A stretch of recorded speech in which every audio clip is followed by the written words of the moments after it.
ভারতের পুরুষের রাষ্ট্র বাংলাদেশ, সে দেশটির জন্ম দিয়েছিল ভারতবর্ষ। 1971 সালে ভারত পাক যুদ্ধে 90% সাহায্যের হাত বাড়িয়ে দেওয়ার ফলে জন্ম হয়েছিল বাংলাদেশের। সেই উপকারের কথা ভুলে গিয়ে আজ ভারতের বিরুদ্ধে চরম বিরোধী ভূমিকা নিয়েছে বাংলাদেশ। চলছে হিন্দু মারণযজ্ঞ, ধ্বংস করা হচ্ছে হিন্দুদের বাড়িঘর, লুট করা হচ্ছে হিন্দু মা বোনদের ইজ্জত। তবু কোনোভাবেই থামছে না মোল্লা ইউনুস সরকার।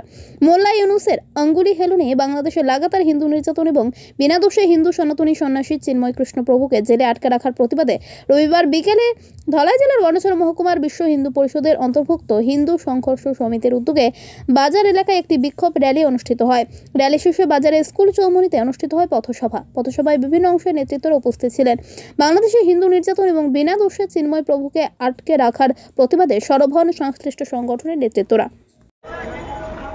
আজকে হিন্দু সংঘর্ষ সমিতি থেকে আমি প্রতিবাদ জানাই, কারণ সকল ধর্মই সমান। রামকৃষ্ণ পরমহংস বলেছেন, যতর্ব ততপর। বিভিন্ন রাস্তা দিয়ে ঈশ্বর নিকট পৌঁছা যায়। ভক্তি আন্দোলনে এই আদর্শ বাক্য নিয়ে শ্রী রামকৃষ্ণ পরমহংসের সমস্ত সংসারকে এক করেছিল। ধর্মের মধ্যে কোনো ভেদাভেদ নেই। আমাদের হিন্দু সমাজ, আমাদের হিন্দু সনাতন সমাজ এই কথাকে মেনে চলে, কাউকে ঘৃণাও করে না, কারোর হীন চোখে আমরা দেখি না। এই পবিত্র বিচারধারা নিয়ে গোটা বিশ্বকে ভাই বোন মনে করে চলছে। এই ধরনের বিচারধারার প্রতি আক্রমণ কেন? কি করেছে এরা? তাদের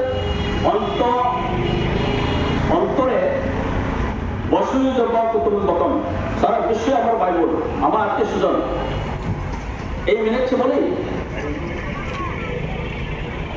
আমি বাংলাদেশের মূলবাদী এর প্রতি এই লাঞ্ছনীয় কৃত্যকে আমি স্বীকার করি না, অস্বীকার করি। তাই গত আমাদের ঢাকা ইউনিভার্সিটি থেকে একজন ভাইস চ্যান্সেলর, ওকেও চাকরি থেকে বাদ দিতে হয়েছে। কেন? কারণ সে সনাতনী।